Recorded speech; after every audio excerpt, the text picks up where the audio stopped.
Let the vocals out, now you witnessing a survivor speak. I done messed around and went viral right from my driver's seat. Just like what the industry was containing. I'd rather make a difference instead of hating, complaining. So let me park the whip, it don't matter, rapper or model chick, singer or comedian, perfect. Let's park in politics. Hey, let's park in politics. Welcome to the pullover, let's park in politics. This the pullover, let's park in politics. I say this the pullover, let's park in politics. What's going on, everybody? Lockoutmen back again with another one. Welcome back to the Lockoutmen podcast show, where we park and politic with all our guests. And me, y'all know who I am. I am Lockoutmen. And today's guest is Mr. Daryn Moure.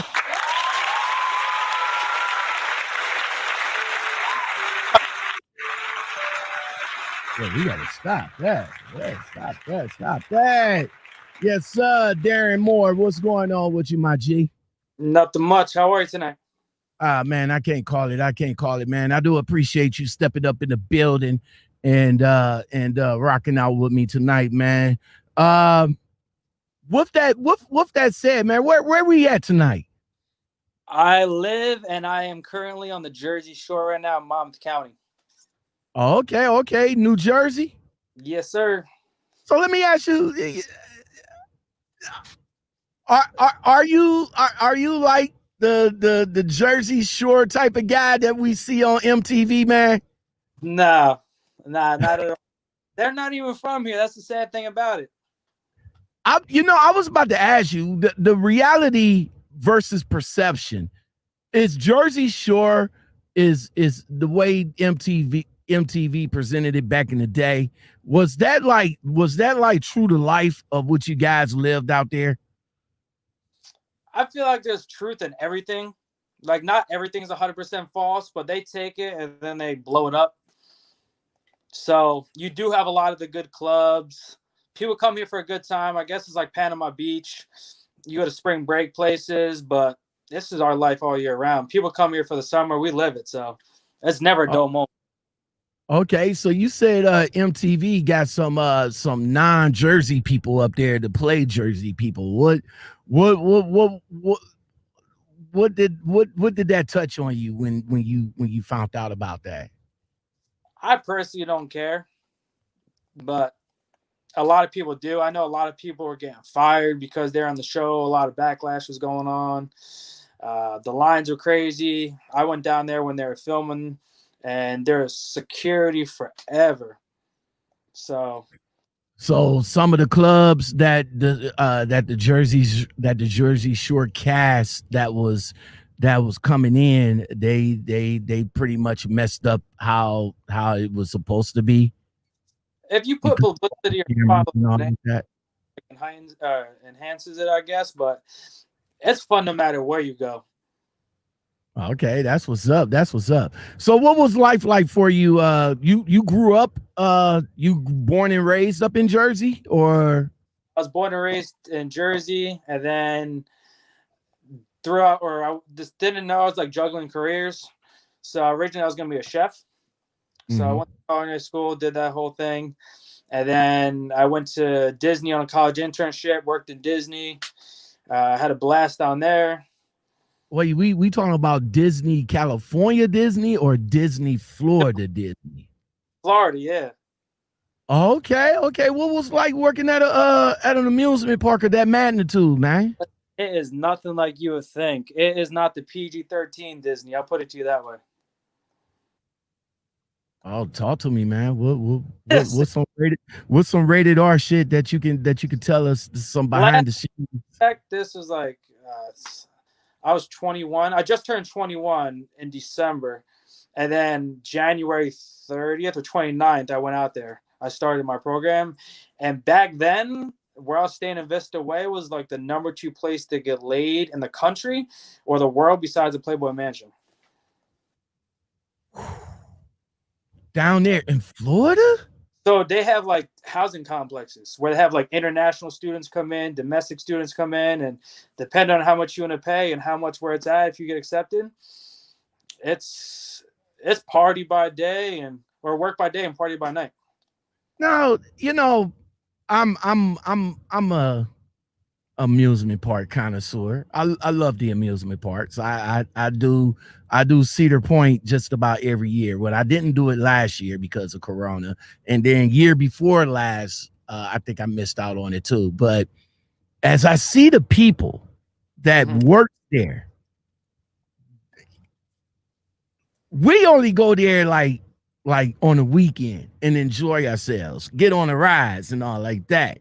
But when you guys work there, ain't the vibe of it is like a lot different of it, a different experience of me enjoying it as a guest and then you there as a worker? Yes, and I'll put it to you this way: when you're like, I was a lifeguard, so I had one of the coolest jobs. We had such a good group of people. I had friends from New Zealand, Australia, China, the UK. My roommate, I had one from, or I was living with 6 people, or I was a 6 person, 5 people. I had a roommate from Hawaii. My other roommate's from Chicago, the Carolinas. So by day, it's fun. You're having a blast at work. You just have to do, like, you have to go through a Disney Academy. You have to learn how to talk. You have to learn how to point. You have to learn everything. There's like secret stuff that no one knows about Disney, that it's like Disney Academy. So all this stuff. Wait. Learn how to point. Like regular pointing? What we talking about here? That's offensive. So like if I point at you, it's like scolding, and Disney's like a happy place. So they either have like the Disney point, like that with your fingers tucked, or you got to do like the flat hand. Okay, so no straight pointing. Be like, yeah, the ride is that way. It has to be the 2 finger or it's down that way. Or the flat hand, yeah. Oh my God. And so they thought, go ahead. So like if you like, so say like you're friends with, instead of saying like I am Mickey or like you play Mickey, because if they call it the show. So like you would say, I'm friends with Mickey. So I'm like, I'm friends with Lockout, even though you're Mickey, because there's so many Mickeys that you wouldn't be like there's an incident where like this lady or the girl who was like a Mickey Mouse, she played Mickey Mouse. She was at a restaurant and some girl's like, I'm Mickey Mouse. And the girl's like, no, I'm Mickey Mouse. And then they got in a huge fight about it. And then she was like, oh, so the whole thing changed. And now it's like, oh, I'm friends with Mickey. I'm friends with Pluto. Like that's your job in the show, as they call it. Oh man. So being that this, Disney huge, what did you work all theme parks over there, or you was just in a particular theme park like the Disney World, Disney Epcot, Disney Explorer, or whatever the name that was when I went down there? It was like 4 parks or some shit. Animal Kingdom or something like that. So did you which variation of Disney where you was working at? So for one, I had no idea anything about Disney except Disney when I went down there. So I had no idea there was all those parks. I was more clueless than anything. I was walking around like, what the fuck am I doing right now? Like, I had no idea where I was at, what I was doing. All I know is I had to get a drug test and I had to pass a swim test. And from there went out. But I was working in Typhoon Lagoon. So there's like a Jersey boy theme, which was kind of funny because I'm from Jersey. It was a little weird, but they have one of the biggest wave pools in the world. So like beforehand, like they would open up to surfing lessons in the wave pool so people can go out there, learn how to surf and stuff like that. Surf frozen ice cream. It was a whole bunch of fun out there. And because we were like super strict, like I have a tattoo, and like you can't have your tattoo showing unless you had to wear long sleeves. You had to wear Crocs or white shoes and white socks. You couldn't take your clothes off, like your shirt off at all. You had to jump in and say somebody fully clothed. Just because you had a tattoo on your body?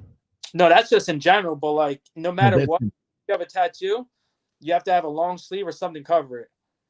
Oh, okay. Now, now while they got you down there, and of course Disney is open like year round, right? Yeah. So when you went down there to do it, was you on like a contract to do like a year, or what was the contract like if you had to So it's sign called one? a college. So like you had to be a full-time student the semester before going, and then you had to get accepted.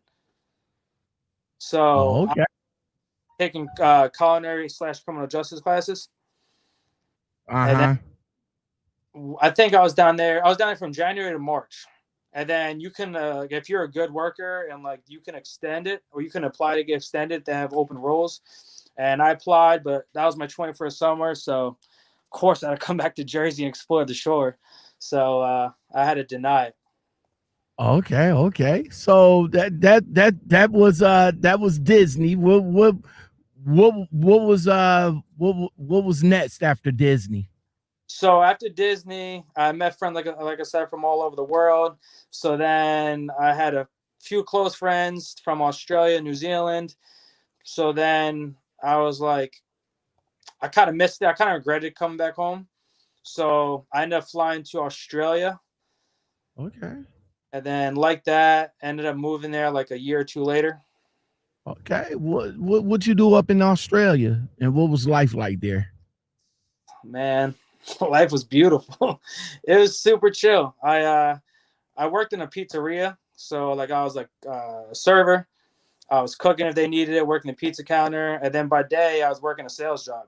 So like raising money for nonprofits, like the Coast Guard out there. They don't get paid. Surf Lifesavers, which are like our lifeguards, raise money for the Paralympic team to go compete in the Winter Games. So like all that cool stuff. All right. What I didn't ask you was when you was at Disney. Yeah. What was the money like? What was the money like? I mean, I'm assuming working at Disney, you should be getting some cheese dealing with all that stuff on down there, man. Or like I was looking for cheese. I was hungry. I lost so much weight there because I had a car payment going down there. And then you have to pay rent on top of it. And as a lifeguard, you're one of the highest, I think it's one of the 3 highest paying jobs there. And I was making 7 or 8 an hour. Wait. 700? No, or 7 an hour or 7, or I think it was like 750 or like 825 an hour. $7? Yeah. Down at Disney? Listen, Disney is cheap. It's more for the experience than for anything. So I didn't mind it. But towards the end of the program, it was like, go take shots and have money to go club, because every day is a new club. So like Mondays, Tuesday, Wednesday, Thursday, Friday, Saturday, Sunday, there's a different place everybody's going clubbing to. They got party buses. So we're going down to Key West and all this stuff. $7 an hour? Uh-huh. He ain't wait. $7. Let me see if I get this straight. $7 an hour. Mm-hmm. You had a car note and you had to pay rent on top of that too. Yep. And you had to buy your own food, everything. Own food, car note, rent. Mm-hmm. On its, you got to get accepted, but you was getting $7 an hour. Yep. And there's way worse jobs than that too, like food service and stuff like that. It depends on what your job is, and it just goes. The pay goes down to like minimum wage. Nah, man, that's not the happiest place on earth. No, $7 an hour is not on the happiest place on earth, man. But when you're a man and you're having fun and you're partying and you're meeting friends, a mindset will change anything. Yeah, okay, but yeah, on that part, I agree with you, because you pretty much went down there for the experience and pretty much not the money anyway. Yeah, I remember the first paycheck I got. I was a server and a bartender in Jersey, and then I went down there and I got my first check, and I thought they took half the check away, and I was like, "What is this?"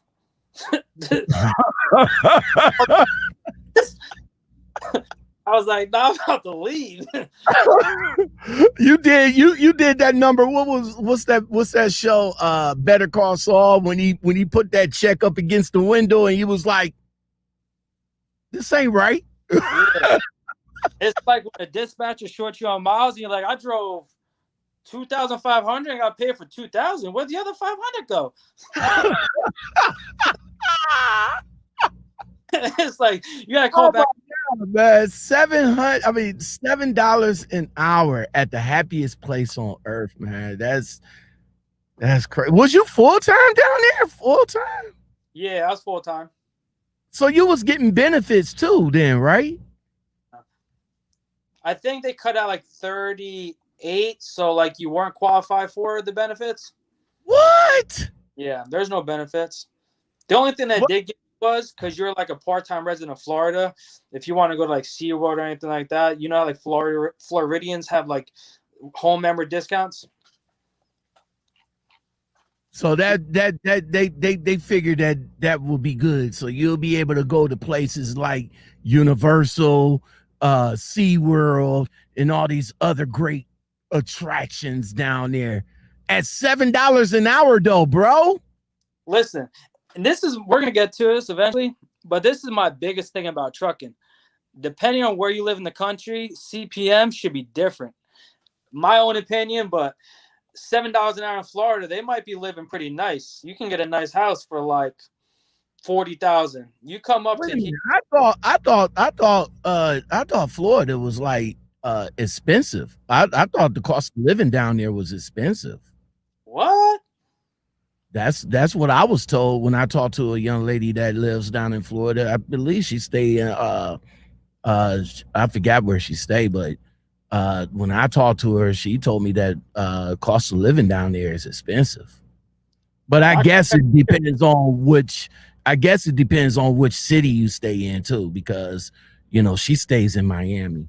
So that's it's Miami. I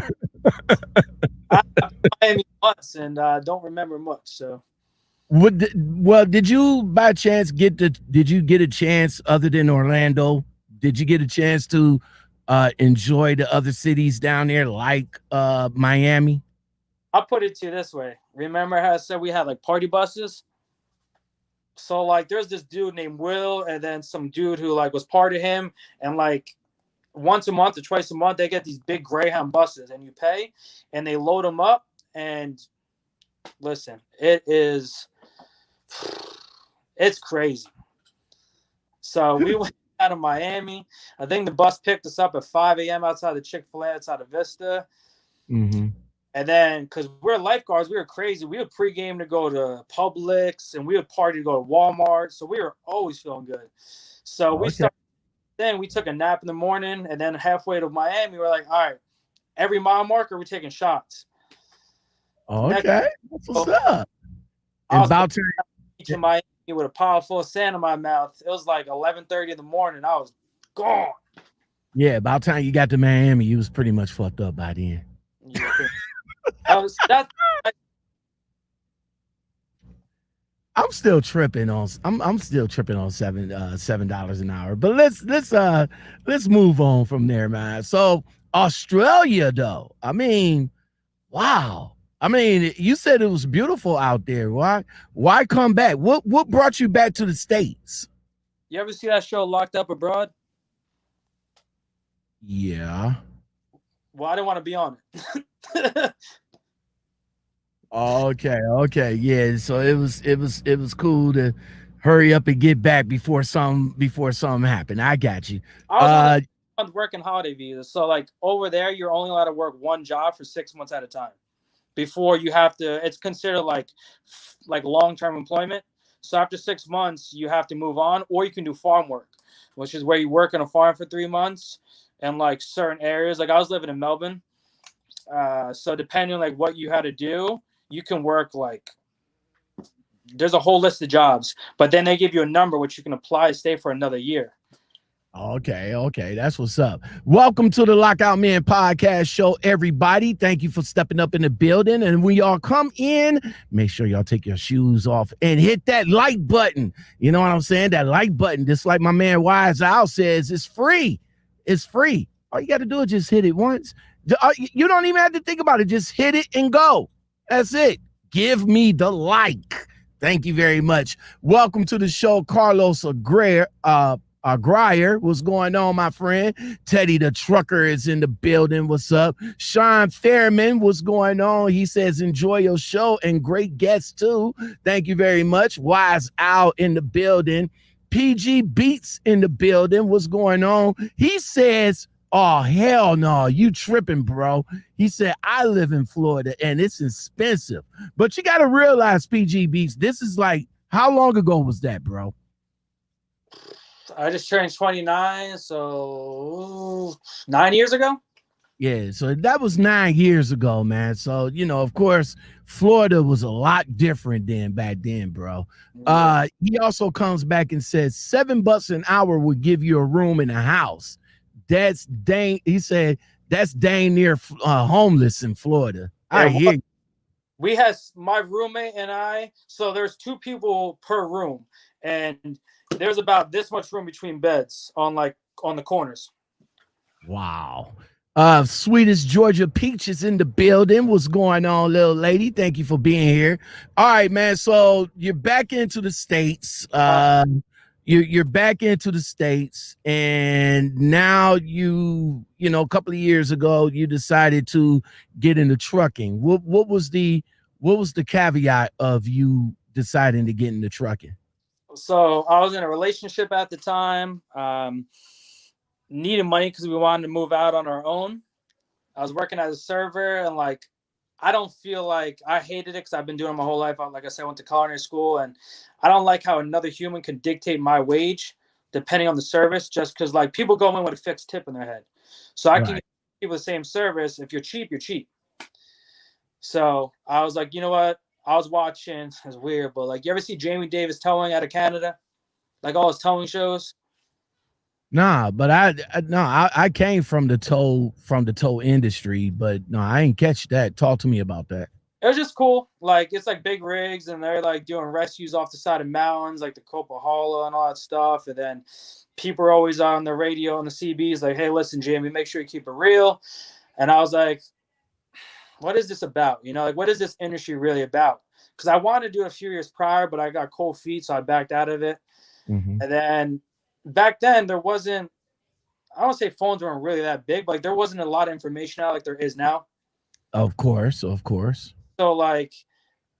I was like, you know what? It's either now or never. So I started looking online. I didn't want to pay for my CDL. I didn't want to go on unemployment. My job was said they wouldn't fire me, so I can go and get it for free. So I was like, the only option is to go through a trucking company to get the experience. But man, was I wrong. All right. So, of course, you didn't go to school. So you went to a trucking company to get your CDLs. How long ago was that, and what company was that? I think that was it was 3 years ago now. Okay. And that was the worst company. I'm surprised they're still in business. CRST. I was originally supposed to go to CR England. And then I was like, I don't know, 12-month contract. That's kind of long.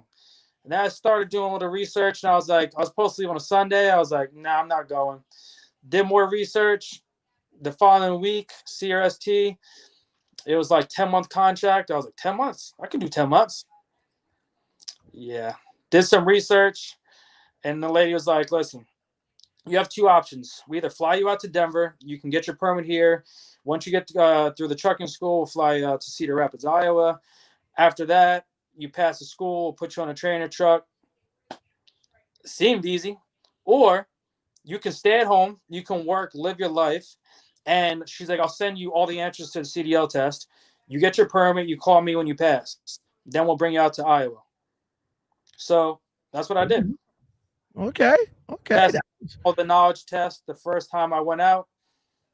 I think I did every single knowledge test in about a half an hour. You know what? I think a lot of companies, a lot of recruiters is doing that now. I mean, they don't want to say they are doing it, especially if you're a driver that don't have your CDLs and you want to get in with this company. I'm not saying that that Prime does it. I don't think they do.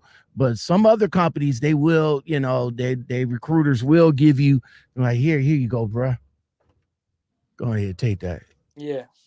It was easy for me because like I downloaded CDL Genie, the app. So like she sent me, for general knowledge, every possible answer there can ever be. And she sent it to PDF file. So what I did was I read over it, went on CDL Genie, practice test. First 10, 15 times wasn't the best. So what I do, morning, day, and night, I stayed on it. I did the practice test, I did the exams until I got 100% on every single section. And then I just went to the DMV and took it.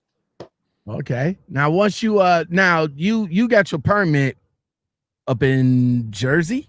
Yeah, the permit was like 140 or 150 bucks. It was outrageous. Wow. It was really expensive.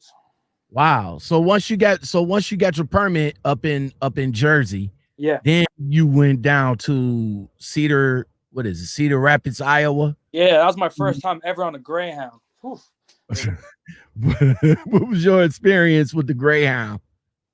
Listen, so the day I was supposed to originally fly out, there's a blizzard. So I went to the Newark train station, and that's where like the bus station was too. And I was like, listen, I need a bus. And they're like, oh, well, you can either drive to Brooklyn now because the blizzard that's coming in, we're not sending buses out. So I got pissed. So then they had to schedule me for the next week. And then we stopped in PA. I was like, cool, I'm eating food. I'm fat. I'm happy. I'm loving life. And then we didn't eat for like at least a day and a half after that. We had Border Patrol come on the bus in Buffalo. It was, listen. I wouldn't send my worst enemy on a Greyhound bus. Wow, it was that bad. And and to this very day, major companies still putting people on a Greyhound. Like, well, they're your number. Like, what's the turnover rate in trucking? It's about, the turnover rate is about, I'm going to say anywhere between 50 and 75 right now. So if you have a driver who's new, who's never been in industry, a bus ticket across country couldn't be more than what, $300 or $400? You know what? I'm not sure. I think so, because every time I talk to these recruiters, they be like, well, if you don't want to get on a Greyhound, we'll reimburse you the price of a bus ticket. And I know when I was on a Greyhound, the bus ticket from Cleveland, Ohio down to Springfield, Ohio was like $75. So I guess going cross country could be a couple of hundred. Right. So like rental car has only been a thing that in my knowledge in trucking companies like the last year and a half, maybe 2 years, because everybody's like, listen, I'm not going on no Greyhound. Everybody knows what it is. Hold on right quick. Let me see. I just called sweetest Georgia Peach. I see you. I'll bring that up in a minute. Yeah, but I'd say maybe about cross country, maybe 200 plus, I guess. You know, going from Jersey all the way over to Cedar Rapids, Iowa, I guess. But yeah, but like you said, it's not worth it though. Going through all that bullshit, gotta go through the layovers and all like that. You know when you're new into something, right? Like I never had any family members in trucking. I have friends that got to CDL, but no one that did OTR. No one to go to, but like, hey, listen, what do I pack? They told me to pack enough clothes for 10 days. I didn't expect it to be the coldest winter in the Midwest when I got out there either. So what you do, man? You pack everything in the kitchen sink? I'm a traveler. I like to travel throughout Europe. Like I've been to Italy, Switzerland, stuff like that. So like I have like a traveler's backpack. So I took that and one other backpack and I was gone. All right, well, cool. At least you kept it simple. You know, a lot of these cats out here, they wanna bring everything with them. But when you get on the trainer's truck, you just don't realize that you're going to be on the top bunk and you're only going to get a square space. Everything else is going to be on that top bunk with you. They don't tell you that though. Listen, they don't tell you that.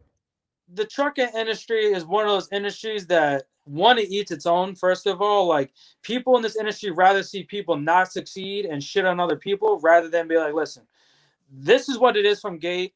Either you got it or you don't. I guess it's kind of like any military, any other kind of job. Like if you go into it and you have that mindset, like I'm gonna make it work, I'm gonna do this, I'm willing to put in the hard time, then you'll do it.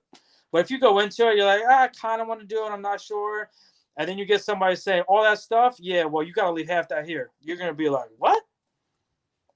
All right, Daryn, man, you got a story to tell about CSR, what is CSRT? CRST. So you got a story to tell about that. Hold on to that right quick. Let me talk to everybody in the chat right quick. So welcome everybody to the Lockoutmen Podcast Show. For the people that just stepped up in the building, I really do appreciate you guys coming in here. And do like my man Wise Owl says, hit that like button. It is free.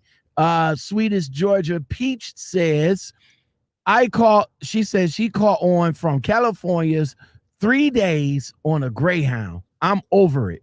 A rental car is cheaper. I agree. She says from California, the ATL was punishment. Yeah, sweet Georgia Peach, you're gonna have to come on so we can talk about that punishment right there. Well, the on those things too, like getting dropped off. Like I got dropped off in the middle of Chicago, starving at like 2:00 in the morning. Had no idea what I was doing. See, they don't tell you that stuff. You know, the recruiters don't tell you that stuff. They'll be like, yo, we're gonna put you on a Greyhound and you're gonna come up here, but they ain't gonna tell you like how many layovers that you got. They ain't gonna tell you, you know, whatever situations that may or may not happen in a Greyhound. They just gonna put you on a bus and just wish for the best. Got that right. Much. All right, so my man, CRST, man. Talk to me. So check this out. So, you know, I can definitely say I probably had one of the worst experiences. So when you go to trucking school, right? Like how many hours did you get for like backing, road, like on the road and stuff like that training personally? Wait, how many what now?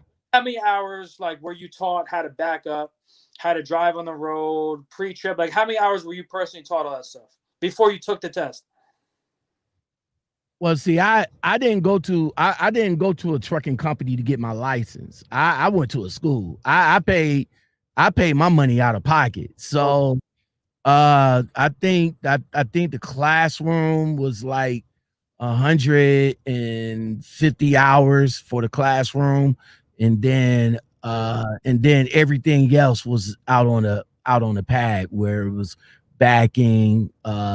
We actually had free range where I was at. So, you know, we backed, we drove, we, you know, did the parallel park, the straight line, the crossover. Well, it was called crossover. I think it's another word for you guys, but the crossover.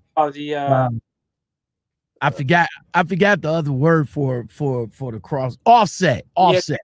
Yeah, so we did the offset, and we just pretty much, you know, we came, you know, after the classroom was done, it was nothing else in the classroom, period.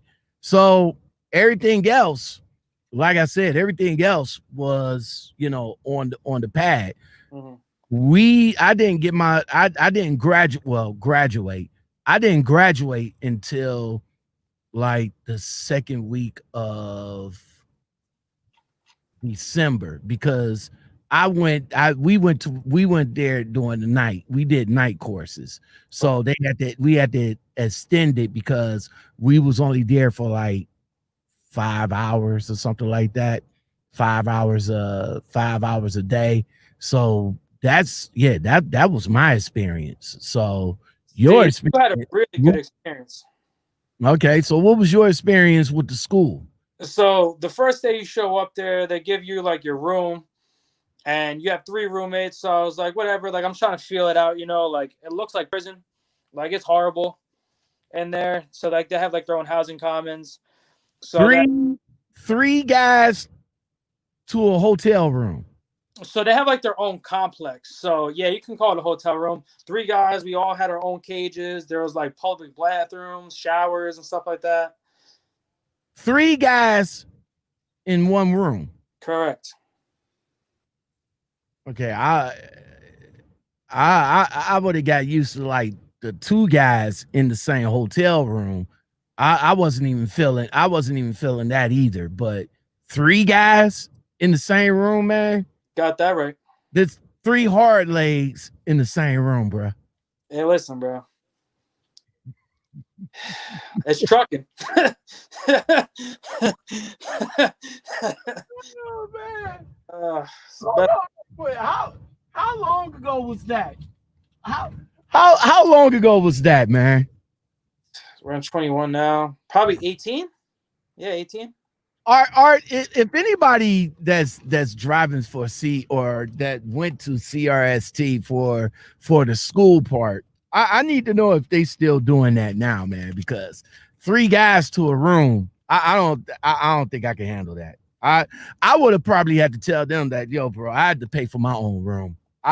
Just put me in my own room. No, we can't do that. No, yes, you can. I'll pay for it. If you wanted to, I think it was like a hotel down the street, and then like you would have to pay for it, and there's like a discounted rate. But I don't know anybody that goes into trucking with money and expects to make the little bit of money that they pay. So anyway, so 3 guys to a room. Continue. The 3 guys to a room. So you go there the next day, do like a agility test where you take your paperwork. They do a drug test on you and stuff like that, which is obviously every company does that. They don't do a hair follicle test like Swift does, though. Swift, okay. leg and arm. So they do that. You have to crawl on like the trailer and stuff like that. You sign your first. They make you sign 2 contracts, which makes no sense. So the first contract you sign, like you can have the option just to leave right away. Which who sits on a Greyhound for 2 or 3 days and leaves their family and stuff like that, making no money, quit their job to leave. So you're kind of in a pickle at that point. So you do that, and then the following day you start NADA. They call it the National Academy of Driving Truck or whatever. Okay. So verbatim, you go. There's like 2 classes. I think it was 876 or something like that. So you go into the classroom. They say, "All right, this is pre-trip." There's probably about 50 of us in a room, if not more. Okay. And everybody sits down. They take out stuff. So they're teaching you a pre-trip. They do 3 forms there. You have Form A, Form B, and Form C. So you go in there. They teach you that. You go out on the pad, as you call it, or the lot, as we called it. We had 3 different sections, and then you do pre-trip. So okay. So that was cool. Got to go in the truck and stuff like that. But it was, like I said, it was the coldest winter in the Midwest. Like on average, it was like -15, -20, like every day. I think the warmest it got was probably like 5 degrees. Damn, bro. When did you go out? What, in January, February, December? Yeah, it was January. Damn. So well, they say being trained in the wintertime is the best time to get trained anyway. But well, it's funny you say that because like I was trained on ice where like I couldn't see the road at all. So when I was actually met people that like who were never driven on ice or in snow in a truck, I was like, what? Like my trainer's like, switch lanes. I'm like, where's the lane? He's like, follow the car tracks. I'm like, all right, cool. Wow. Yeah.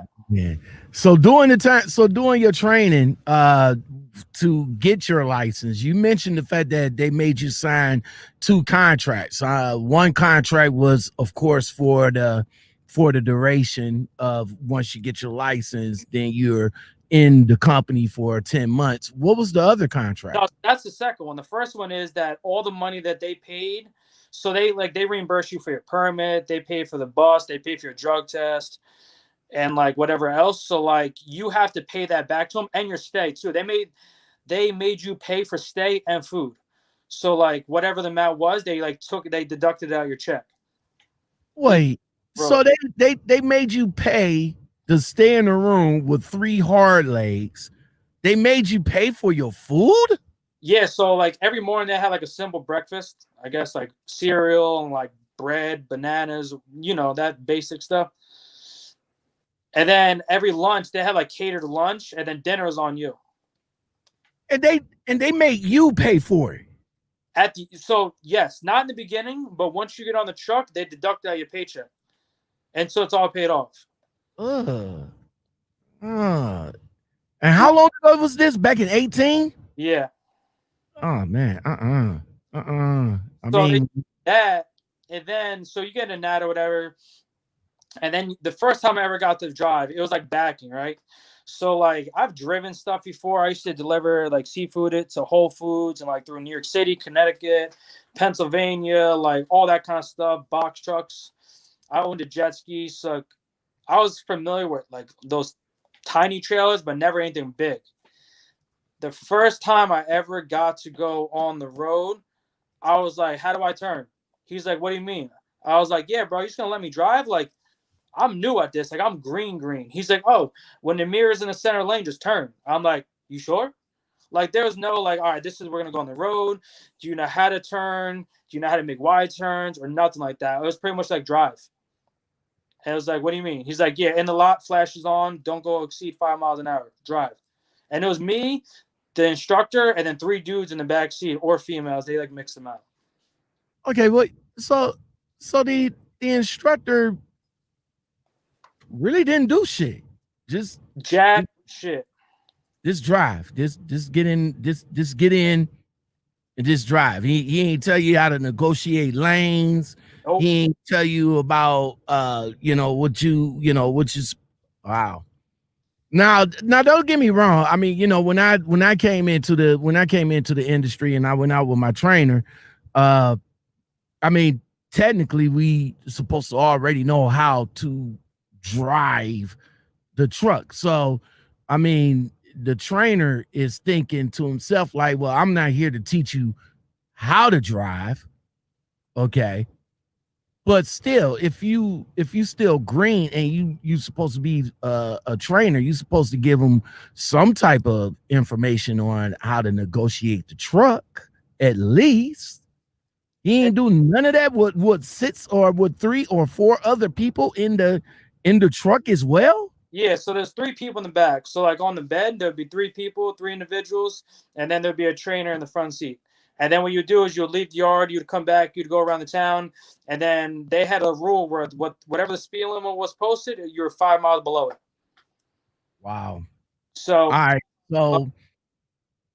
So you was able to pass and get your license. Did you have to go back to Jersey and get your Jersey license? all right, Or did you get the license when you was in Cedar Rapids?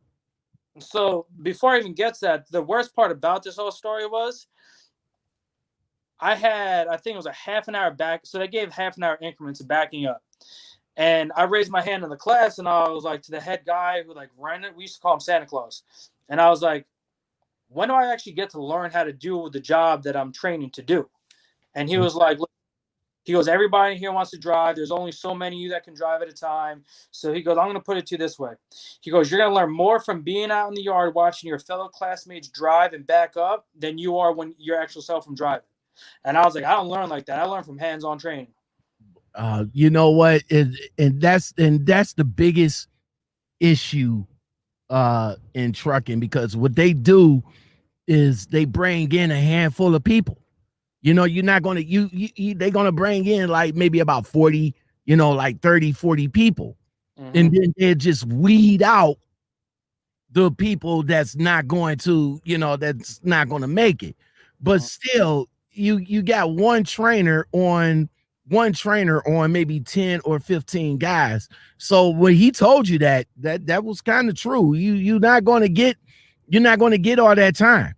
And you only gonna learn by watching your other drivers, because this dude, he spread out between between 9 other people. Well, so many instructors. What you would do is you would take the bus in the morning. I think class was like 7. You had the last bus to go down the road. It was legit down the road. It was like 6:45. So you had to be in the classroom. So I was like, whatever. So he's like, where are you from? I'm like, Jersey. He goes, all right, cool. You can take the CDL test as many times as you want. But people from like Pennsylvania and a few other states, they can only take the test a certain amount of times until they're done. Like they can't take the test again. So when it came to the pre-trip, I started on Wednesday, was it? I think Wednesday I started the CDL test. By that next Tuesday, because you don't work on Sundays or work, you don't get paid for orientation or truck driving. You don't get paid to be there. You only get paid when you get on the truck. So that Tuesday, I started doing my pre-trip. And I was like, I've only done pre-trip one day. He's like, keep practicing. You'll be fine. Wow. So did that. And then I did like probably one other half an hour session of backing. So like an hour total. And I did 1 hour on the road total. Meanwhile, they told me to have 16 hours of backing, so like 20-something hours of driving on the road. The list goes on and on, but everything was a lie. But you was able to get your license, though, out of all of that, though. Yeah, I flipped out because it got to the point where I went to go out like on the yard because I got to go out with this instructor. And then they called him over like, hey, is Daryn over there? He's like, yeah. He's like, do you just want to take your backing test now? I was like, I don't know how to parallel park. I don't know how to offset back. I've never offset back in a truck before. So he's like, listen, he goes, if you don't pass it today, you come back tomorrow and take it. So I was like, all right, I guess I have no shot then. So, and then they had a rule. I don't know if it's still a thing, but as long as your bumper cracked the beginning line, you can pull up. But if it didn't, you had to keep on going into the turn. If that makes sense. And this is back in this back in 2018. Yeah, this is why like a lot of people get on the road and they do dumb stuff because they're trained horrible. Then they get put with students that do dumb stuff, which it happens. And then like I got lucky. I got an extremely strict trainer, which helped me out. At first I was pissed, but I was like, you know what? I want to get the hell out of here. But it ended up working out in the long run. All right. So what's up, everybody that's just stepped up in the building? I really do appreciate it. My special guest for this evening is Mr. Daryn Moure. That's what's up. Sweetest Georgia Peach says, depending on the company, I had a permit prior to going to CDL school. Quarantined two classes on simulator. Met my trainer, then 2-3 days on the training pad, then the road for 3-4 weeks, tested out October 5th. Where did you, we got to talk more about that. Christopher, what's going on, my G? He said he just graduated from Swift on Monday. Congratulations, bro. All right, congratulations on that. He came back and said he just got his license on Monday. That's what's up. Detroit 313, what's going on, my G? He says my experience was Swift. I was on the Greyhound bus from Detroit, Michigan to Phoenix, Arizona. Yeah, we need to know about that ride, bro. And then Chris came back and said CR England was my worst experience. We'll you guys leave me your information in Lockoutmen Podcast guest, that's GUEST at gmail.com, if you guys want to come on the show and share y'all experience as well. Shape World, what's going on? All right, so Daryn, you got your license. Now you're with the company CRST. Now you're with a driver trainer. So there's both of y'all. There's I'm thinking CR is either CR England. I know CR England does two guys in the truck. I know Covenant does 2 guys in the truck.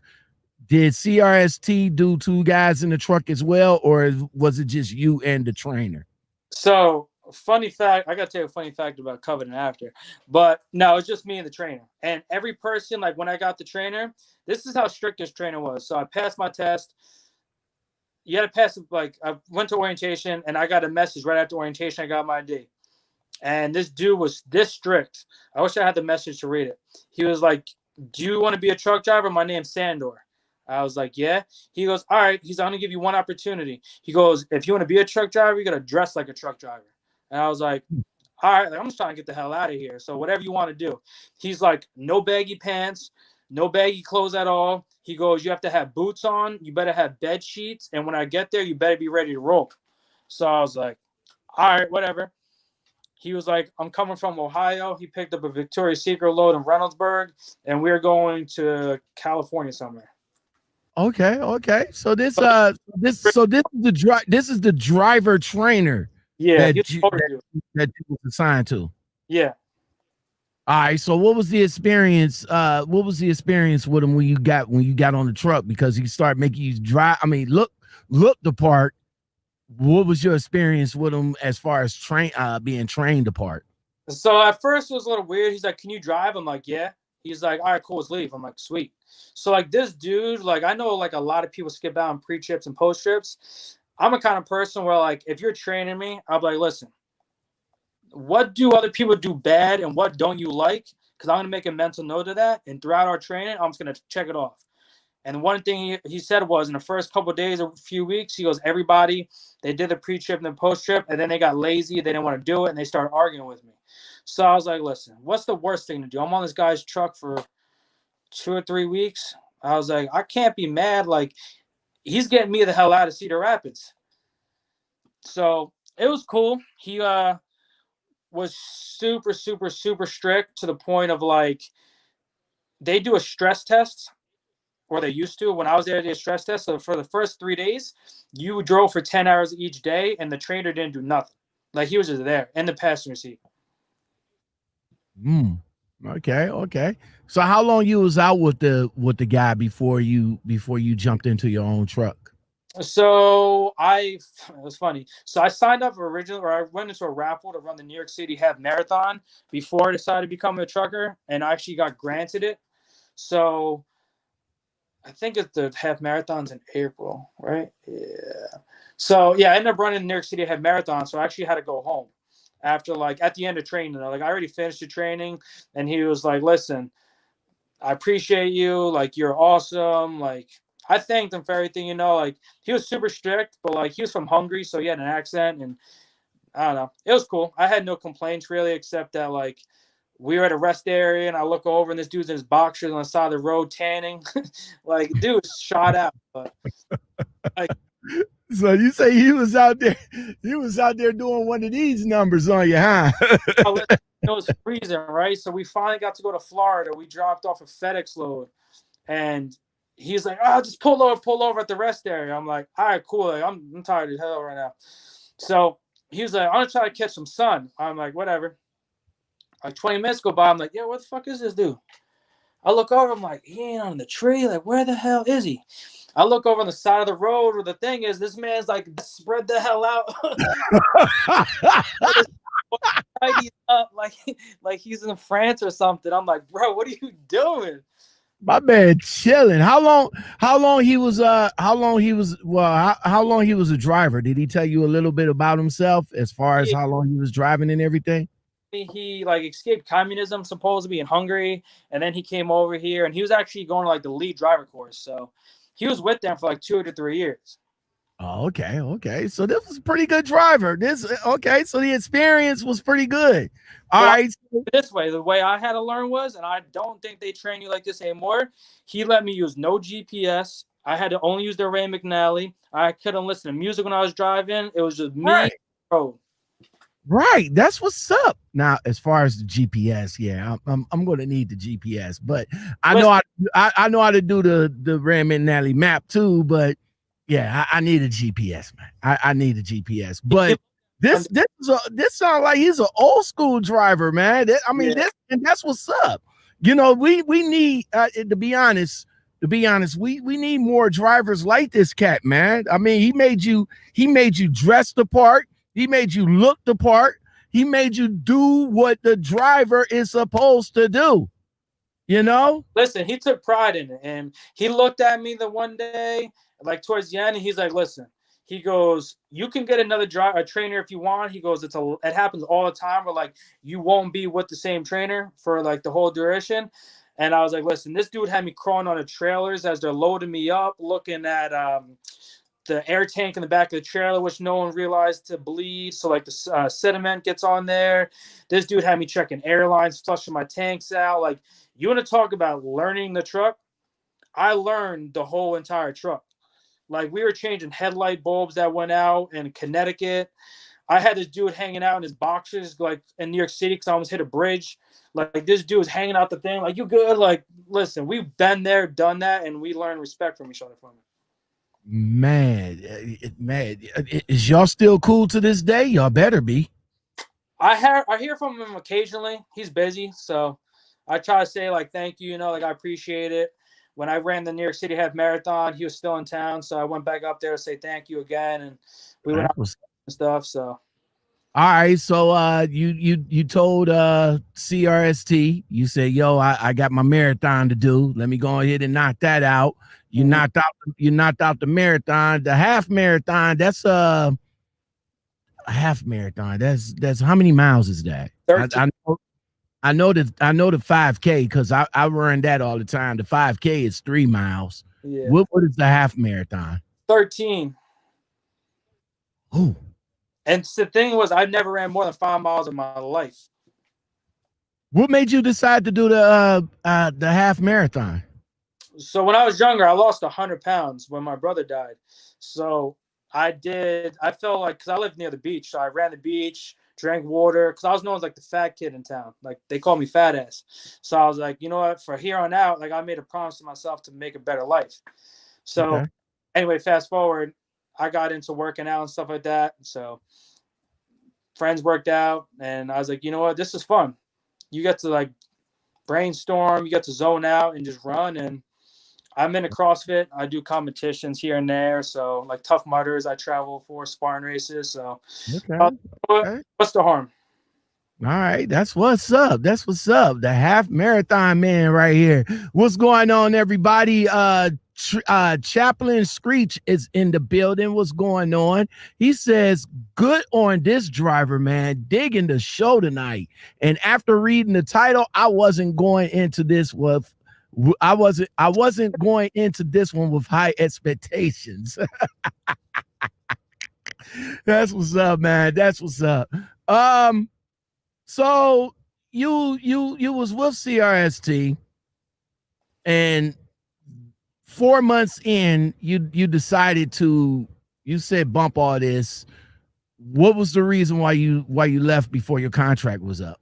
So I got two instances. The first guy, so like I told you in the pre-show, I was vegan for 4 years. I became vegan at the end of my time in Australia, and everybody's like, listen, when you go back to America, you're never gonna be able to be vegan. So then when I was a truck driver, like, oh, you're a vegan trucker? And it was like a joke. So like, I was like, ha, ha, ha, fuck you. Like, I'm healthy and you're fat as shit. Like, how'd you get your medical certificate? So it was weird. So anyway, this dude from Jersey, he was like, hey, listen, I'm healthy. Because like, they tell you, the recruiters, that they're going to pair you with a driver, right? But that's not how it works. They give you a list of names, you call them. So you call the first one, I'm ready with a driver. Tell me and take me off the list. Call the next one, now I found somebody. So after like me trying, because they don't let you run solo, it's all team. So after probably like the 9th phone call, this dude was like, listen, I'm vegetarian. He goes, I'm clean. I like to run. And I was like, listen, I don't like running nights. I'll run all day long. He's like, all right, I'll run nights. So I drove, there's a lease purchase guy from Carlisle, Pennsylvania, where one of the terminals is.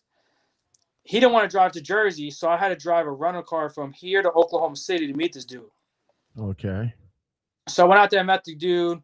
He was a pretty cool dude, but when I walked inside, the first day I met this dude, his trainer was there, and he's like, oh, you with so-and-so? I was like, yeah. He goes, good luck. I was like, what do you mean good luck? He's like, yeah, I almost kicked him off my truck 4 times. I was like, so what are you trying to tell me right now? Like, am I going to die, or are we good? Like, you signed off on this dude, right? Like, I'm trying to earn some money. Like, I don't see, like, I see bigger pictures. Like, at the time, I think we were making 30 or 31 cents a mile. Mm-hmm. So anyway, was with this dude for a little bit. Come to find out, this dude never took showers. he had to go to jail because he was shaving in the truck. We would be in love. So he'd be pissing on the tandems. And I'm like, I just came from a guy who was so strict. And this dude was 100% like false. It was nothing. Like it was catfish all over again. Okay, so let me get this straight, because I'm trying to visualize this dude right here. Number one, that's the number one major turn off if you're not taking no showers. That's major turn offs. Now, me being solo in a truck, that I understand there's a couple of places where you're not able to get to. You know, you grab a bird bath, grab some baby wipes in my case. I get that, but god damn it, man, when I get to a motherfucking Love's, I'm gonna take me a shower. Yeah, well, and when I get there, you gonna have to take one too. Like, bro, I'm not gonna drive in this motherfucking truck smelling your fucking BO, man. I'm not gonna do that. Bro, it got to the point where I'm like, yo, like, you trying to shower? He's like, don't tell me what to do. I was like, the fuck you mean, bro? You stink. Like, I'm driving, trying not to die on your odor in the back, like in the front of the truck. Like, this is bad. And then he turns around. I'm like, so do you not shower? This like this after like the second or third week. I'm like, so do you not shower? He looked at me and said, no, my body cleanses itself. The fuck? You dishwasher or something? Like, I was so mind blown. I was like, bro, you are dumb. Like, I'm sorry. Like, you are. See, that's the thing with the thing with teaming, man. That you know, when I was at US Express, they wanted me to team too. They was like, well, we could find somebody for you, yada yada yada. No. You got to be number one, compatibility. Period. Straight across the board. Both of y'all got to be compatible with each other. Y'all gonna be in the small box for whatever duration that y'all gonna be. That's number one. Number two, y'all got to be on the same wavelength. Now, if you want to grind for like maybe about a month and a half, 2 months, because you know US Express gave an extra 10 cents for team drivers that stay out for more than a month. All right. So I was like, okay, I'm with that. Let me find somebody with that. They didn't want it. They didn't want it. The one guy wanted to go home every week. Okay, how are we gonna make some money, bro, if you going home every week, man? Well, you know, I just got a kid, and you know, I got a new wife, and you know, and I'm like, bro, why you choose OTR? I mean, why you choosing teaming? Because they said you can make a lot of money in teaming. You ain't making no money like that, bro. Going home every week. So that's number two. That's number two. You both got to be on the same wavelength. And number three, most important, y'all gotta respect each other. If y'all don't have no respect for each other, ain't no point in y'all even being in the truck together. Well, back in your first point, trucking is one of those things where like you only hear the bad of it, you don't hear the good of it. So it's not like you sitting down as an OG and be like, listen, Daryn, it's the other way around, my G. You always hear the good shit. You always hear the good shit. Every time you turn on a YouTube video, every time you go into a Facebook group, all you hear is everybody, yo, I'm out here after that bag, and trucking is good, and I'm making all this money, and I got this and I got that, and I'm showing off my expensive car and my expensive house and all like that. No, you don't never hear the bad side of the shit. So when I was looking up CRST, I'm a very positive person. I don't like to surround myself with negativity. So like even when I was looking up CRST, there are so many bad reviews, and this is me being too nice. I'm like, there's no way a company can be this bad. Well, fuck, was I wrong? But I agree with what you say, but like I believe in the same thing about social media, right? Like no one posts on social media that they're having a breakup and their wife cheating on them because they're away from home and their neighbors calling their kids daddy. You know, like they're only going to post the Mercedes that they got, but the home they come home to that's broken. Like, I do agree with you, but I also feel like it's like a thin line. Yeah, they always come out here and be like, yo, everything good. But what about it? But they don't never come out here to tell you like the real shit. The real shit. You could look at a guy who, like my man Screech, he'll tell you the real shit. Like what happened, what would happen to you if you get into a wreck? What would happen to you if you get a bad inspection? What would happen to you if you driving down the street doing what you doing and all of a sudden you slide off the road because of ice up under the road and you ain't see it or you can't tell it, you slid off the road, you go into a ditch, you get fired, and that's on your DAC report. Nobody don't ever want to tell that shit. You know what I'm saying? No, you're 100% right. And like, I forget the person. I seen a YouTube video recently, and the person was like, "Yo, you think these companies care about you? No. Hell no, they don't care about you." Ooh. There's a reason why they claim that they do. They put it in their moniker. They claim that they do. Hey, you're part of the family. We treat the driver like family. The driver is this. The driver is that.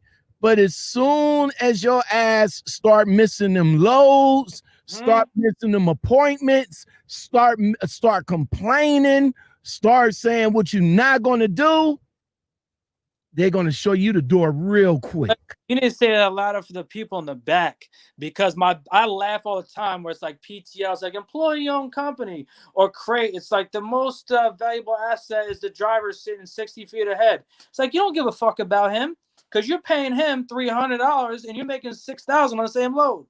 Like if you really cared about him and you really wanted him to do good, the splits wouldn't be so drastic. You're exactly right. Especially at CRST, making 31 cents a mile.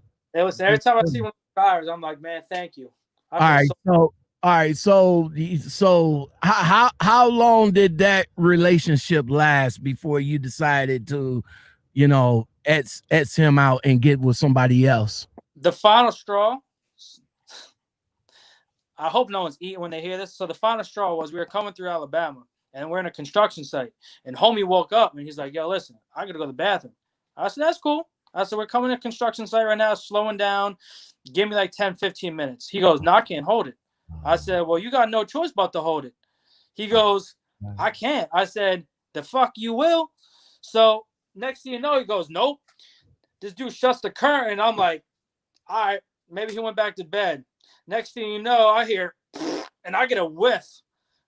A whiff that I'll never forget this whiff. You get it. He took a shit we had like a bucket for trash. He took a shit in a bucket, put it in a plastic bag. And as I'm driving, he leans out the window, throws in a live construction site at like 2:00 in the afternoon. I was like, bro, I've never smelled something that bad in my life. To the point where I was like, listen, I didn't know what to do. I didn't know whether I wanted to punch him and go to jail, whether I wanted to quit on the spot, or what. All I know is I called my boy because, like, from training, obviously you make friends. What's going on? He's like, at least he did. At least he could have at least told you, like, bruh, pull over to the side, give me about 5 minutes. Bro, did y'all have some lights in that motherfucker? We're in a 1-lane construction zone. And this man, I don't care who you are. I don't like smelling my own shits. So smelling somebody else's shit is way worse. Especially when when was it? It was summer too. So it was bad. Like to the point where I was like, bro, you seriously? I had to go. I was like, I don't give a fuck. Wow. So that was the last straw. So he didn't know this, but like when we got routed to Riverside, I called my DM. I was like, listen, this is what happened. And he's like, listen, get off the truck. So I was like, even better. My boy's coming here from training. He doesn't like his co-driver. So I did this dude so dirty. So I was like, yo, listen, bro, it was nice meeting you. He goes, what do you mean nice meeting you? I said, yeah, you leaving. He goes, no, I'm not. I said, fuck you are. I was like, yo, Diego, what's up, bro? I was like, this is my co-driver. I was like, yo, get your shit, get out. Wow, man, that's crazy, man. That is crazy. All right, welcome everybody to the Lockoutmen Podcast show. And when you step up in the building, man, make sure you guys hit that like button if you guys liking the show tonight. My man Daryn is in the building. We got some people that is talking in the comments. Sweetest Georgia Peach says, she said, I always thank my trainer for everything, the good, the bad, and the uncomfortable. I learned a lot from him. She came back and says, I honestly saw so many drivers that made me not want to eat. Some of them were huge, barely could walk across the truck stop. She said, I went and brought beverage after that. OJ, coffee, and water. That was it. My man Chaplin says, that's why I won't team. Exactly. That's why I will not team either, bruh. He says, Christopher says, after my training, I am going solo. That's what's up. Chaplin came back and said, truckers be like, I made 6 figures a year and I'm home 6 days a week. That's so true. Right. That's what I'm saying. These drivers out here feeding you some wolf tickets, man. Yeah. Over here saying, yo, I get all this, I get all that. But number one, what are you doing? A lot of people be like, well, I'm an owner operator and all like that. And I made 6 figures a year and I do this, that, and the third. But what happened when your truck break down, bruh?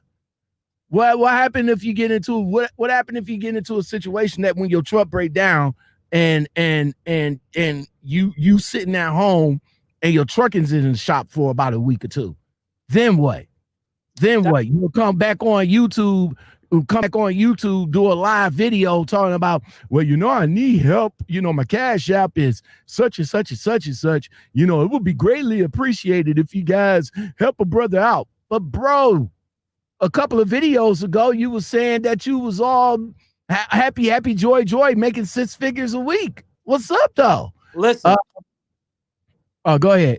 I said, this could probably be another conversation another time, but like my biggest pet peeve in life is these cash app things, because they don't realize, or I don't think people realize that the companies take 10% of what you're getting. So it's like, everybody's in hard times. Everybody's trying to make it. Luckily, we're in an industry that they need us. But like, I have friends that are bartenders and they get to hang out with their friends and party all night. And they're like, oh, cash at me because my dog died. Well, I'm working all damn day. I'm waking up at 4 o'clock every morning. You should have saved your damn money. That's what they do. A lot of no shots fired to nobody that's in this field. But that's what they do. They'll come on here and be like all smiles. I'm making all this kind of money, this, that, and the third. And then a couple of videos later, they'll come back and be like, well, my transmission went out on my truck. And, I'm kind of finding it hard to get it fixed. My expense account is only so much. Why you didn't tell us about that in the beginning? Mm-hmm. When you was all smiles and happy, joy and shit, but they don't want to talk about that. So you on a truck again with your partner now. Yeah. So this is still within a 4-year period. 4-month period. What happened now, making 31 cents a mile, and you with your partner? What happened now that you left and went to Swift? So everything was good. Like, we were cool. We were really good. Like, at first it was weird because like he was the dominant driver in his truck. I was the dominant driver in my truck. Like, my guy didn't know how to use his logs. He didn't know how to respond to messages. This dude said he liked driving nights, and I wake up and I'm parked in Northern California, and this dude's sleeping in our appointment for XPO. So like, this dude that I ended up going with the next, like my friend Diego, he was awesome. Like, I didn't have to worry about him at all. Like, he liked to be a little bit too controlling, but it was to the point where I was like, listen, you ain't gonna kill me. You're good at what you do. I'm confident. Let's just make money.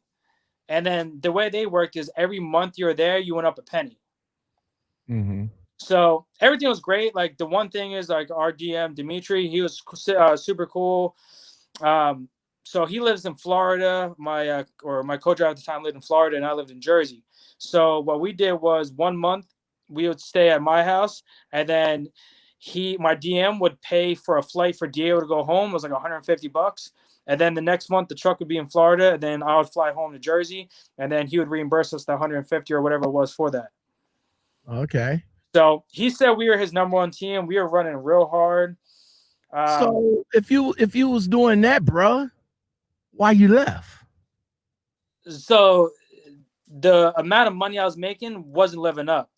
The last load that we had, so first of all, they don't pay for tolls, right? So they give you a route that doesn't go through toll roads, and anything you do, they reimburse you money-wise. And I got burned a few times where I'm like, listen, why the hell are you taxing me on the money that I just put out? So I don't like being reimbursed. I feel like if that's your company, then you should have the means provided for me to run your freight. So everything was good up until like the last few loads. We brought a Heineken load from one part of Georgia to the other. And then we're supposed to take an XPO load to Kettleman City from Atlanta. And then a team quit, somebody on a team quit, or they never went to pick up a FedEx load to go to Denver. So at the time, I was really getting annoyed because I went through a bad breakup. So it was like weighing on your mind. And the worst place to be ever is on the road when you're going through a breakup or anything serious like that, because that's the only thing you can think of. So that was weighing on it. It was summertime. I'm used to working out every day, having a life, and now I'm stuck in a truck. And it just wasn't fun, to the point of that those last two loads combined together, I think I made $219 after taxes for both loads. So, and my car payment was like $300 or $400 a month. So I was like, I'm not making enough money in a week to pay my car payment. Never mind to have food or pay for insurance or anything. Y'all teaming. Y'all supposed to be making big money. Nah, you can't make money. You could if you have a good, like, we were a great team, but I put it just, this sums it up. I told my DM, right? I told my co-driver, we're in Denver. I was like, listen, I'm going to Covenant. I was like, they're going to pay me to fly out of Denver to go to, I think I had to go to Atlanta, then a shuttle flight to Tennessee, Chattanooga. So I was like, play stupid and just tell them, like, listen, I just walked off the truck. So I didn't abandon the truck. It wouldn't go on my DACA, so I didn't care. So he's like, I'll stay with the truck. He called Dimitri. Dimitri was like, listen, tell him to answer his phone. So I answered it, and he's like, listen, tell me why you're leaving. I was like, I told you I need more money. Like, this isn't worth it. Like, I'm out here stranded away from my family. I think the most I made there was like $700 in a week. I was like, I know I'm new into the industry, but you guys are taking out all my money. Like, this isn't cool. That's not cool at all, man. And I think that was one of my issues with US Express at the time. I'm like, I understand when I was training, that, at that point, the money really wasn't a big deal to me because I was training. I was getting my experience in. But afterwards, I'm looking at all this sacrifice that I'm doing. Yeah. And looking at the paycheck is not matching the sacrifice. I'm not out here 3, 4. You want me out here for like 14 days, 2 weeks, 3 weeks, 4 weeks at a time, and only get 1 day home time for fucking pennies? Well, that's the thing, that we had to be out for 3 weeks. And in your case, bruh, $210 damn dollars on a team truck. Yeah, we were both struggling. Like, he had like family debt he owed to like his family, but like I couldn't be late on my car payments. Like, I had bills, So I was like, I'm struggling. Like, it's like hitting a Walmart was like hitting a gold mine, because you knew you weren't gonna like I was living off a Subway. Like, it was bad. So I just felt like my mental health going down, my physical health going down. I was like you said, is the risk worth the reward? And I was like, I can go back home right now, home every day, work out, work in a restaurant, make $100, $150 a day, cash take home, and get to live a normal life. Or I can be on a truck with another man for 3 weeks at a time, making almost that in a week. See, that's where this depression shit comes into play. It's You know, you got in your case, you know, your health was going down, your motivation is going down, you know, and you say you was going through a bad breakup. mm-hmm. Man, I'm, you know, don't take this the wrong way, bro, but you was about to be a candidate for disaster, man. So Listen, I'm glad you was able to come up off the truck when you did. you have to know yourself and you have to be true to yourself. I feel like the hardest conversations are the one within. So it's like once you get to that point in life where you look at it and you're like, listen, what am I doing? Like, I'm young, I got my whole life to live. I'm sacrificing everything that I ever thought I wanted for $200. It ain't worth it. Nah, it ain't worth it. All right, what's going on, everybody? Make sure you guys hit that like button for me if you like the show tonight. My special guest in the building, Daryn. Let's see. Sweetest Georgia Peach says, I only want to run teams with my dude, for real, for real. If we're teaming, we go together, unless a company is forcing it. Then I need one I'm not attracted to. Exactly. That's how it works. That's how it works. But you know how these bums are when it's a male and a female, and it's all discombobulated. Nevada Trails and Trucking, what's going on, my G? He says, I gotta say, big company DM's favorite line is, you're my best team, or you guys are my hardest running teams. Wrong one. There we go. Exactly. That's their favorite fucking line. I had to agree with you on that one. King Bobito. What's going on, bro? He says CRST is doing drivers dirty. Yes, they are. Yes, they are. And it's a bad rap, but CRST is by far worst. And Nick Ferterline, I can't pronounce your last name, so I'll just call you Nick. He says, I'd rather be hooked on crack than living in Skid Row than work for a CRST. So, bro, man, you're over at you left CRST and you went to Swift. No, I went to. So my main goal when I left Swift was, how the hell do I find a job to be home every day? Well, no, you're talking about CRST. I'm sorry. When I left CRST, my main goal was to find a way to be able to get home. But me being new into trucking, it's intimidating, as you know, pulling a truck stop. So I was like, Swift drivers have a bigger target than a dartboard on their back. You can't, if you walk a certain way, if you drive a certain way, you're a Swift driver. So I was like, listen, I'm new. I don't want to have that much pressure on me. So Covenant seemed like the right fit. But was I wrong again? So it wasn't that bad. I only went to orientation, and then I told them to go F themselves pretty much, because they told me I would be on a Dollar General account at a PA. I'd be home every weekend. So I was like, whatever. They flew me out there, got to the room. There's cockroaches all in the room. I was like, all right, bro, I got to move rooms. So it was me and another dude. We ended up moving rooms, went to orientation. Orientation was super, super strict. They treated you right, though, but they're like, yeah, you're going to have to go over the road. I was like, no, not this guy. And they go, yeah, you are. I was like, you got the wrong guy. I am not going over the road. I was like, I came here so I don't have to go over the road. And then they're like, well, you also have to get your hazmat. I was like, and this is my other thing. How do companies feel like giving driver an extra 5 or 6 cents a mile for hazmat is worth it? All that knowledge and all that safety and all that, like that pressure that's on your back from driving a hazmat load for 5 cents. Show me where that's worth it. So some guys think it is worth it. That's why I have it. That's why I'm still debating on whether or not I should get mine. But if I already got my tankers. Okay.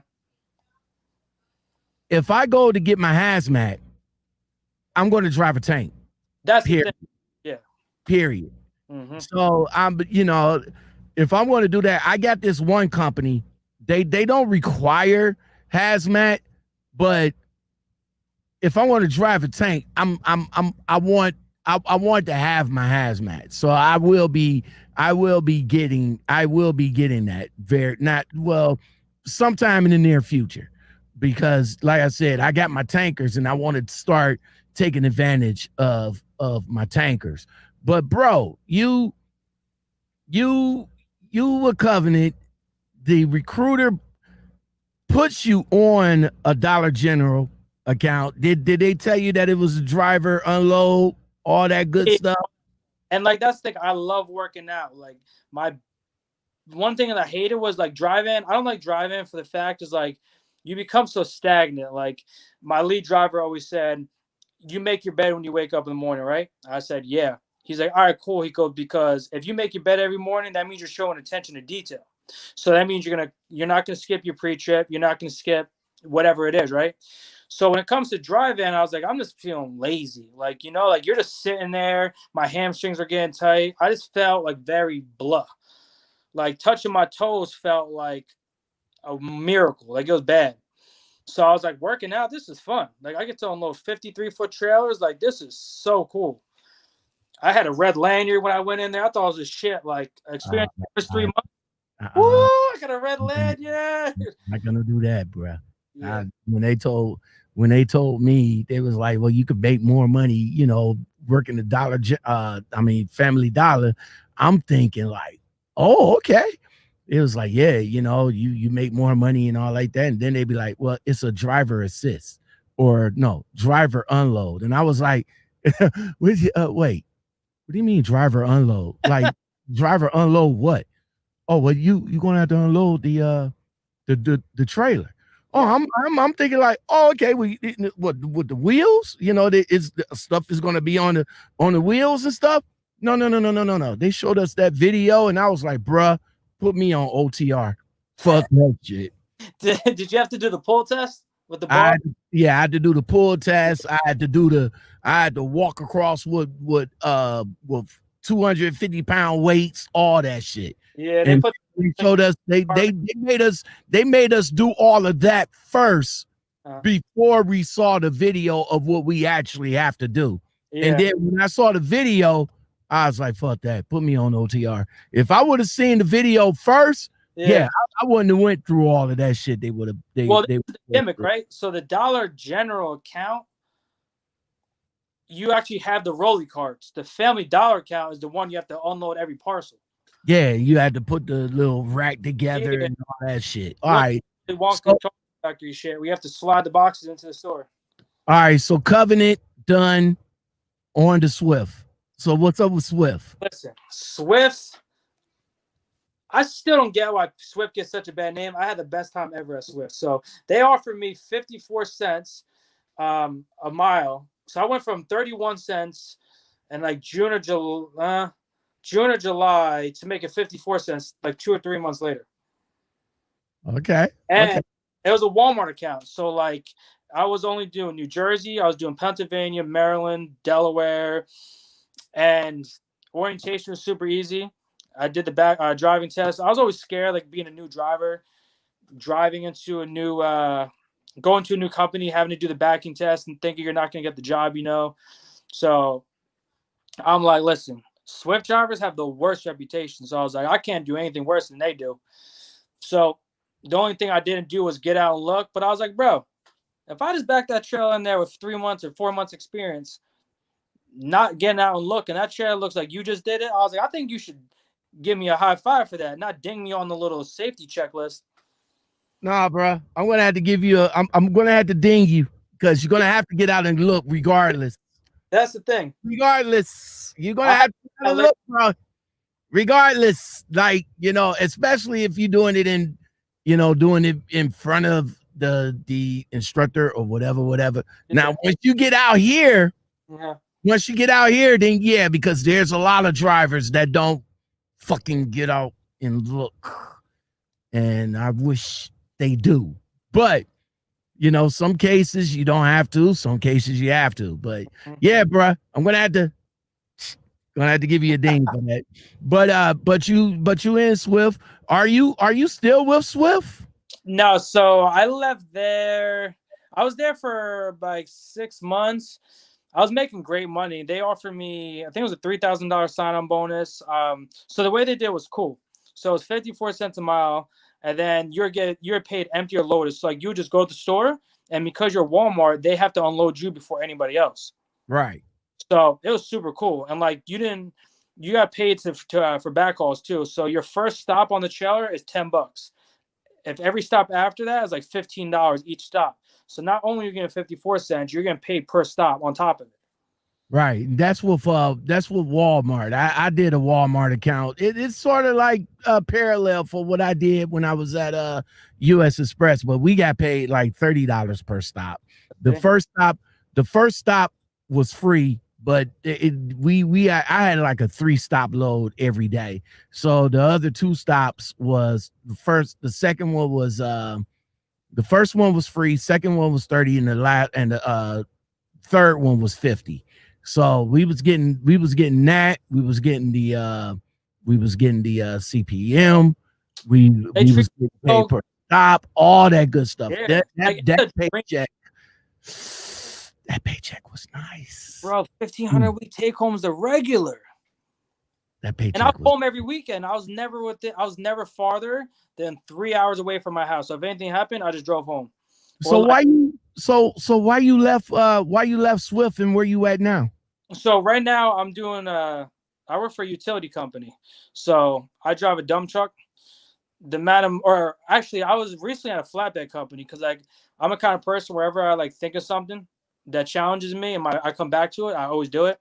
So I was recently in North Dakota at a flatbed company.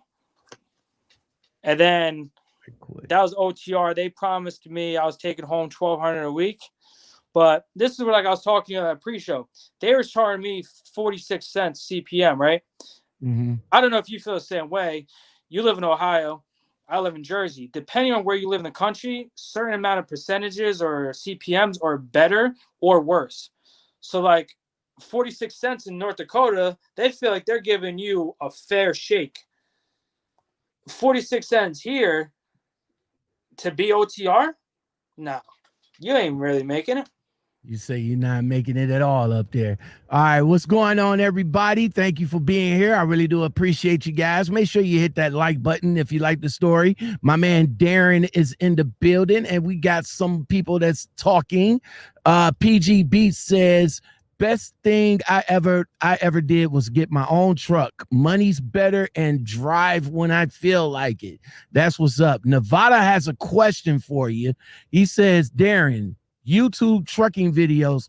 He said, did you look at YouTube trucking videos before getting into trucking? How did he get started? What made him think I'm going to drive trucks?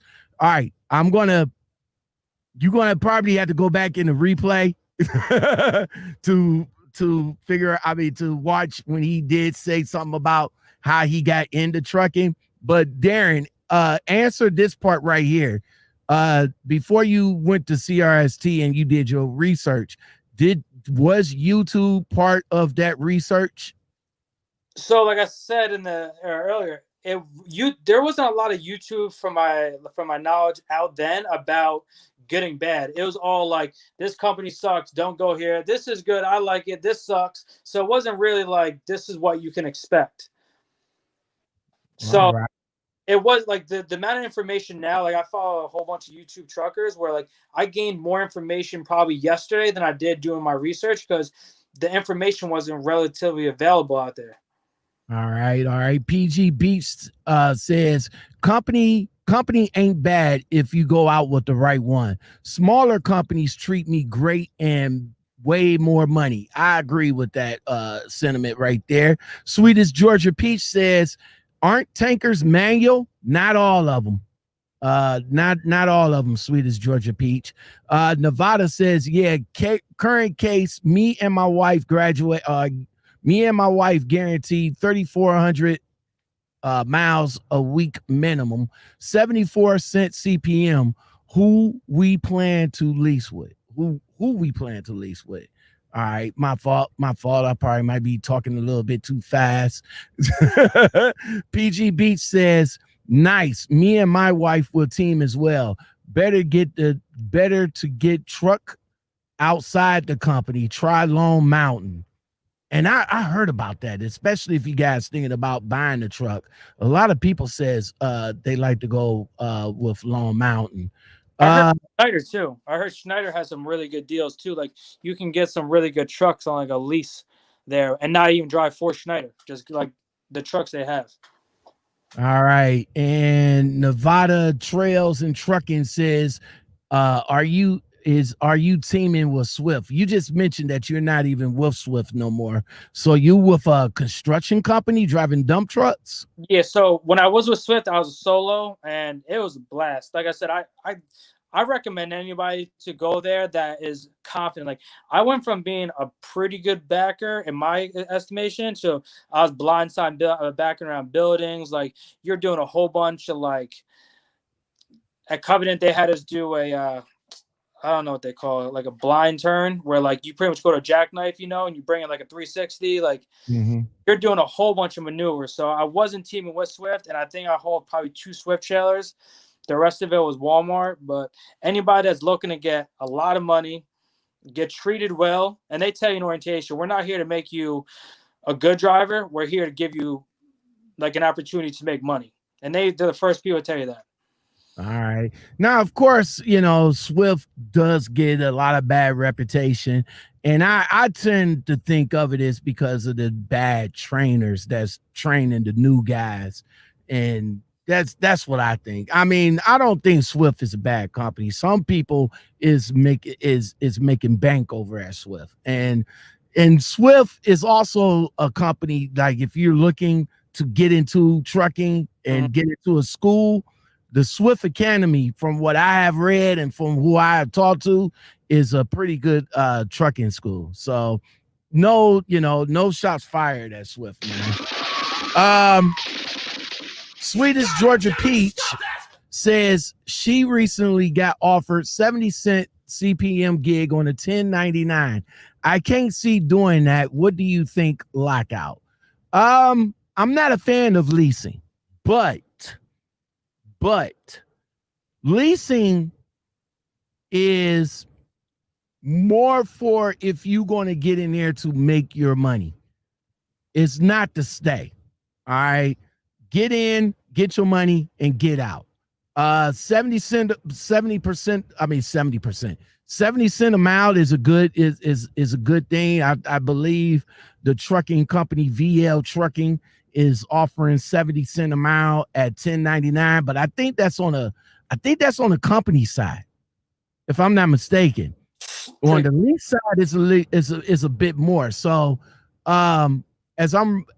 if it's on the company side as a 1099, then yeah, that's pretty good. But if it's 1099 lease, then no, it isn't.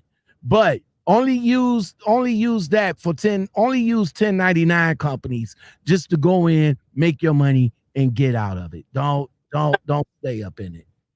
So I was thinking about obviously one day hopefully owning my own truck. So I know prime leasing is something that a lot of people talk about, and there's other leasing opportunities. You don't recommend leasing at all? You only recommend like buying straight out? Like I said, I'm not a fan of Swift. I mean, not Swift. I'm not a fan of leasing. He's hooked. He got the germ. I'm not a fan of leasing, but as far as somebody going in and try to, learn the ways of the business, then leasing will probably be a good way to learn it. Okay. You know what I'm saying? Learn the fuel surcharge, learn the maintenance learn the business side of trucking through leasing. Okay. All right. Now, with that said, after you learn everything through leasing, then save your money at the same time while you leasing, because leasing you only doing you only getting paid. That's it. You only getting paid. That's all you getting. You're gonna get a certain amount of money Out of that money, you're going to pay for your deductions. You're going to pay for the truck. You're going to pay for your fuel. All that comes out of your deductions. You'll be left with maybe about $1,500, $1,600, maybe $2,000 top. You take that, take about $1,000, slap that in the bank, and just slap that 1,000 and let that 1,000 grow. And then at one point, maybe about a year down the line, maybe 6 months, if you want to do it sooner, go back to the bank, look at that bank and take that, and then go and put down for your own truck. That's what I think. I'm not telling you how to do it, but I'm saying that's how I will probably do it if I was interested. That makes a lot of sense.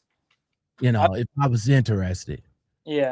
Sweetest Georgia Peach says it was like a company driver as a 1099. That's the same thing. A lot of as a company driver at 70 cents a mile at 1099. It's like I said, the best company that I could think of that's giving up 70 cents a mile as a 1099 driver is VL Trucking. And I talked to a few drivers over there that's making that, and they doing pretty well. But as I said before, they only doing 1099 just to stack their bank. That's about it. That's Not about for you. Yeah. You ever try flatbed? Hold on, what'd you say now? You ever try flatbed? No, I'm not a flatbed guy, bro. No, flatbed and dollar shit. No. Dude, I'm 52 years old, man. I'm flatbed is a young man's game, so I'll let them handle it. From my gig now, I was doing flatbed, like I said. The one thing I don't get in flatbed was my company at the time was saying they had a 3-hour grace period that they didn't pay us for tarping and stuff like that. So they pay us $75 to tarp, but after 3 hours, they'll pay you only for layover pay. And I was like, bro, I'm sitting here for 3 hours. I'm a new guy, and I'm not making any money. So I was like, I love flatbed, like the idea of it. And like, there's obviously good companies out there, but I'm like, damn. My drive clock is getting shut down right now, and I'm over here tarping a load. Like, this is rough. That's what's up, man. That's what's up. Well, Daryn, everybody, Mr. Daryn Moure. I appreciate you stopping over, bro, chopping it up with me, man. A lot of interesting stories from your ordeal in trucking, man. Let me see. Chris says, I graduated from Swift Academy and the instructors was hand-on. That's what's up. Screech says, I had to know more Peaches. Oh, he's talking to Georgia Peach. Let's see. Nick says, man, I don't even think about being an owner op unless you have at least 3 months worth of bills. Too many people fail the first year because of no money and having to pay 2 to 5% on each settlement. Exactly. I mean, you gotta go, going into owner operations, and a lot of guys and a lot of females that's coming to trucking, this is their goal, is to be an owner op. But jumping from company to owner op is a hell of a step, and you got to know those steps along the way, because once you get in it without knowing shit, yeah, you're gonna fuck up within the first 6 months, first year, and you're gonna be like, man, I ain't make no money, I ain't save no money, I ain't do this, I ain't do that. I'm just saying. But driving is one thing, books are another thing. Exactly. So Daryn, man, before you get up out of here, man, again, I appreciate you coming in, chopping it up with us, letting us know your story and everything. But what do you have in the works right now? Are you gonna go back into semi truck driving, or what tips or advice do you have for some of these cats out here that's thinking about going that route to CRST? So I probably will get back into driving. I get hit up all the time from like recruiters. Like I got offered an Amazon job daily. I get offered jobs all the time, like local jobs paying good money. I just work right now for a small guy. I'm the only CDL driver, so it's just super cool, family oriented. But my biggest tips would be is you have to like in anything in life, you have to find your why. Like, why are you doing it? Is the sacrifice worth it? And be real to yourself. Because if you're over the road, like anybody will tell you, if you're not out for 2 to 3 weeks at a time, then you're probably not going to be making too much money with these bigger companies. Get your experience. Definitely keep a clean CSA score. I know that helped me out a lot because whenever companies are like, do you have any accidents, etc., and I'm like 0. Like, I'm ready to rock. Like, safety is my number one priority. So if the hairs on the back of your neck stand up and you don't feel comfortable about doing something, I wouldn't do it. All right, that's what's up, man. You mentioned about accidents and not having none. Was there any close calls for you or anything like that? Yeah, I did the Smith. You ever hear the Smith system? Yep. Not everybody know it though. I took it. I think I've had to take it 2 or 3 times, and that actually, I think like 4-wheelers should take it, but it also helps me on my motorcycle. Like when I first got CRST, remember when I said like my trainer said that there's no music? Well, you had to do a Smith system every time you went somewhere. So like you'd be driving down the road and you'll be talking about what you're looking at like nonstop. So it actually does train your mind. And if no one's ever heard of it, I suggest they look it up and definitely either find a course or try to find some free stuff about it because it's life-changing and it will save you big time. Exactly. All they got to do is just keep it in the back of their head. But again, not everybody knows what the 5 keys of the Smith system is. Here, right? I did a video back in the day, and maybe 2 drivers got it. Aim high and steering. Get the big picture. Keep your eyes moving. Give yourself some space. I forgot what that is. And make sure that they see you. So yeah, it might be something else, but those are the 5 points. You got the 5 points and you got the bulletins though. But like I said, like you said, actually aim high steering, check your mirrors. I think it's every 5 to 8 seconds. Have your eyes or your head moving. Avoid tunnel vision. Look 15 seconds down the road. And like I always tell like my girlfriend, anybody, if you see a truck brake, you want to brake. If you see a car brake, then cars brake for anything because they don't pay attention. So when you learn a Smith system, you learn to watch intersections, you learn to pay attention to lights, people's behaviors, and you start to pick up on stuff like that, it'll make you a safer driver and it'll save you a lot of money and possibly your job or life. All right, that's what's up, man. That's what's up. Daryn Moure, everybody. All right.